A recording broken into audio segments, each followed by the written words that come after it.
Cette vidéo fournit des renseignements généraux sur le diabète aux écoles, aux établissements de garde d'enfants agréés et aux organismes fournissant des services de relève.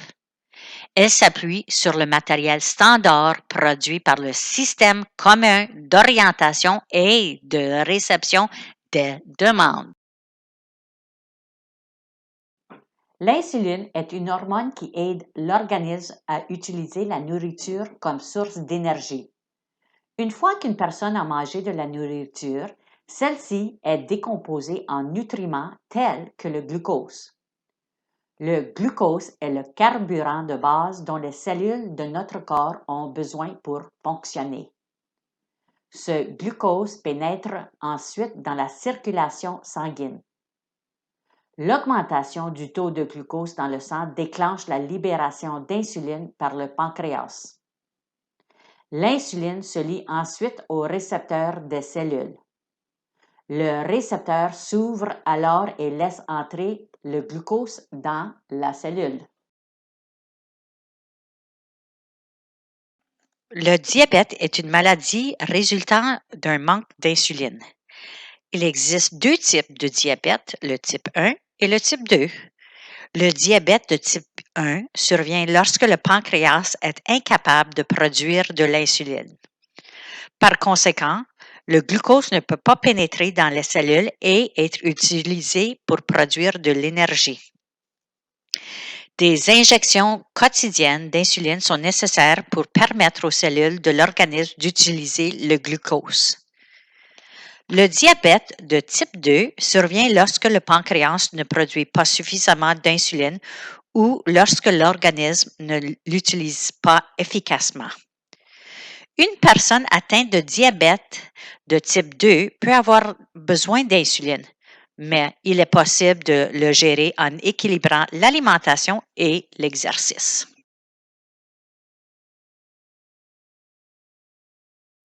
Le maintien d'un bon équilibre entre l'alimentation, l'insuline et l'exercice physique est essentiel à la gestion du diabète.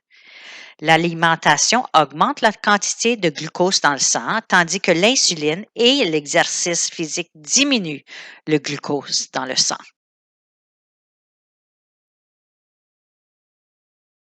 Il incombe aux parents de fournir des repas et des collations à son enfant.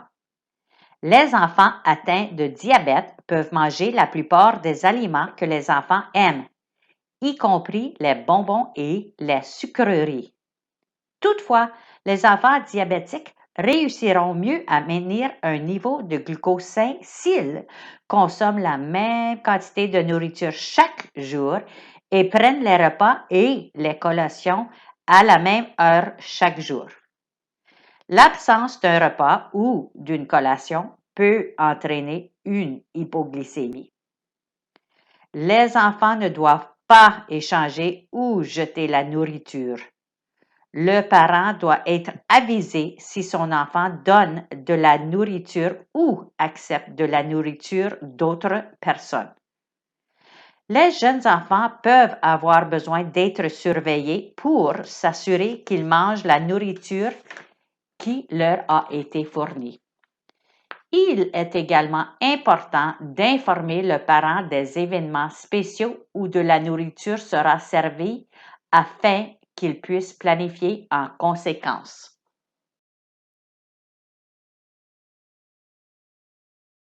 L'exercice régulier est important et peut aider à réduire la glycémie.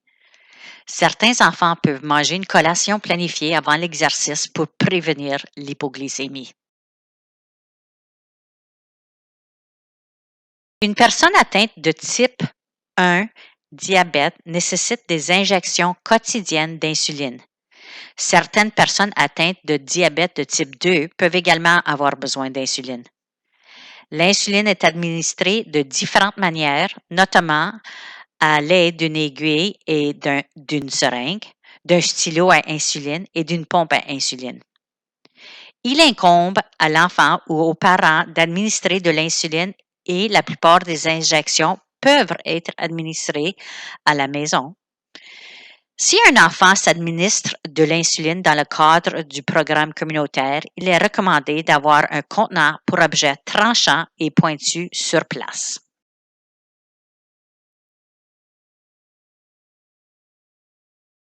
L'hypoglycémie se produit lorsque la glycémie est inférieure à 4. Cela peut se produire quelques instants après qu'un enfant a l'air de bien aller. Elle deviendra une urgence médicale si elle n'est pas traitée.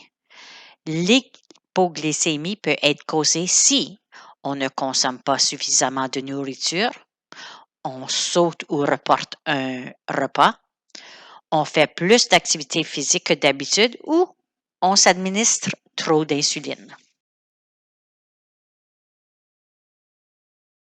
Les symptômes de l'hypoglycémie sont les suivants: peau froide, moite ou en sueur, fatigue, manque de coordination ou tremblement, irritation ou saute d'humeur soudaine, difficulté de concentration ou confusion, démarche incertaine, évanouissement ou perte de conscience.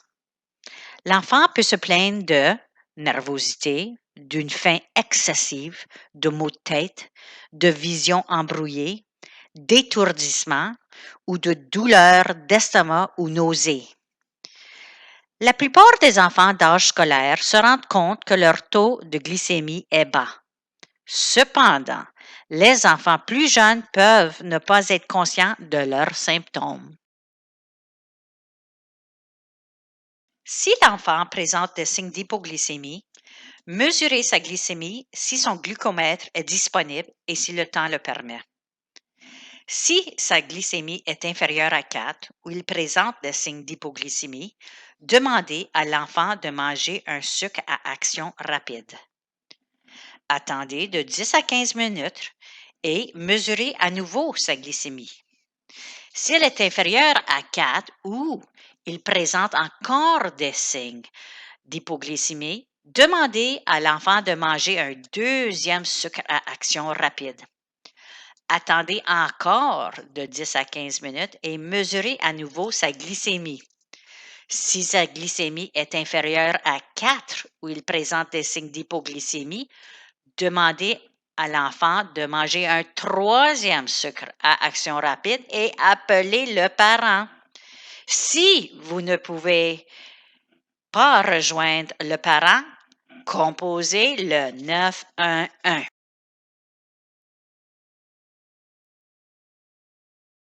En cas de doute, traitez.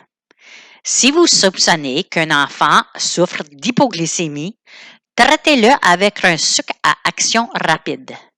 Le fait de manger du sucre supplémentaire quand son taux de glycémie n'est pas bas ne lui fera pas de mal. Cependant, le fait de ne pas traiter l'hypoglycémie peut entraîner une situation d'urgence. Il est recommandé que la réserve des sucres à action rapide de l'enfant soit facilement accessible et que le personnel sache où elle se trouve. Ne laissez pas l'enfant seul pendant au moins 30 minutes après avoir été traité pour l'hypoglycémie. Une fois que l'enfant s'est rétabli, il peut reprendre une activité régulière. Si un enfant a été traité pour l'hypoglycémie juste avant un repas ou une collation prévue, il doit quand même manger toute la nourriture qui lui est fournie.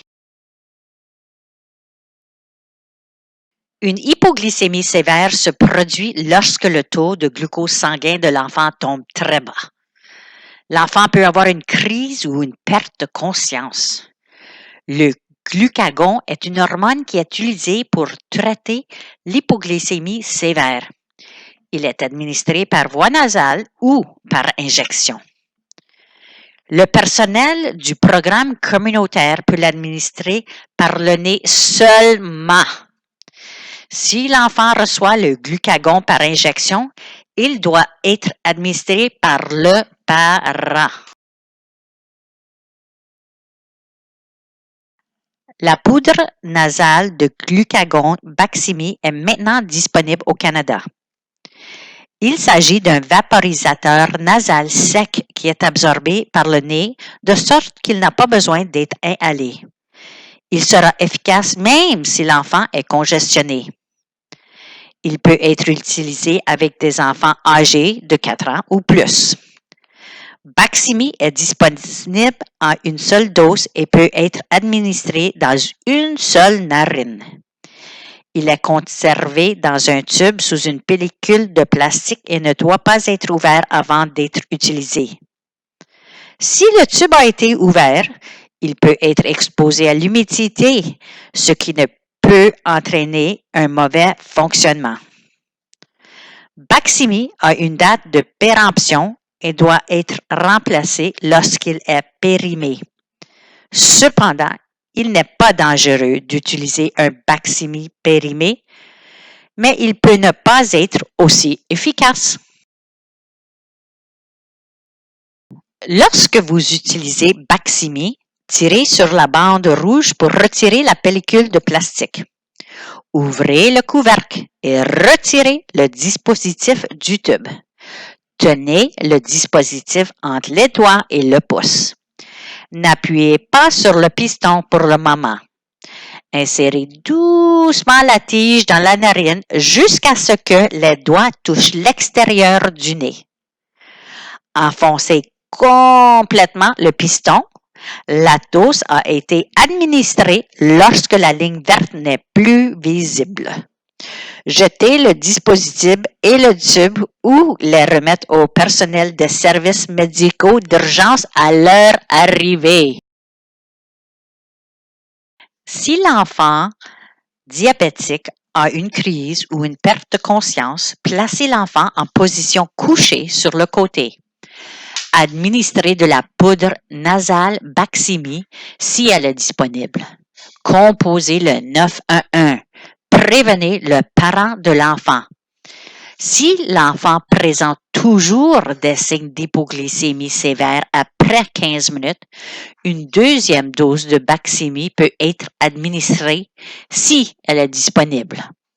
Ne donnez pas de nourriture ou de liquide si l'enfant est inconscient, a une crise ou est incapable d'avaler.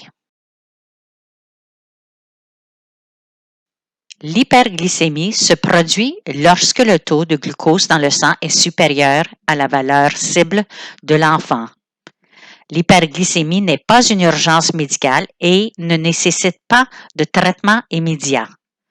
Toutefois, une hyperglycémie répétée peut entraîner des complications à long terme telles que des maladies cardiaques, la cécité et des maladies rénales. Les causes possibles de l'hyperglycémie sont les suivantes. Manger trop de nourriture. L'enfant a une activité physique inférieure à la normale ou pas assez d'insuline. La maladie et le stress peuvent également provoquer une hyperglycémie. Les symptômes de l'hyperglycémie sont les suivants. Soif intense, fatigue et miction fréquente. Si un enfant présente l'un de ces signes, mesurez sa glycémie si son glucomètre est disponible. Avisez les parents si la glycémie est supérieure à son taux souhaitable qui figure dans son plan de soins de santé. Un enfant diabétique a besoin d'un accès illimité à l'eau et à des toilettes. Les enfants diabétiques ne sont pas plus susceptibles que les autres de tomber malades. Toutefois, leur glycémie peut être compromise même en cas de maladie normale comme un rhume ou une grippe. Les vomissements ou l'incapacité à retenir les aliments et les liquides sont graves car ils peuvent entraîner une hypoglycémie. Si un enfant diabétique devient malade, appelez les parents. Mesurez sa glycémie si son glucomètre est disponible. Si la glycémie est inférieure à 4 ou si l'enfant présente des signes d'hypoglycémie, traitez. Si l'enfant vomit et que vous ne pouvez pas joindre les parents, Composez le 911. L'infirmière vous fournira des renseignements supplémentaires sur les besoins spécifiques des enfants dont vous avez la charge. Des directives sur la manière de réagir lorsqu'un enfant est diabétique figurent dans son plan de soins de santé. Si vous ne savez pas quels enfants dont vous vous occupez sont atteints de diabète ou comment accéder à leur plan de soins de santé, adressez-vous à votre administrateur.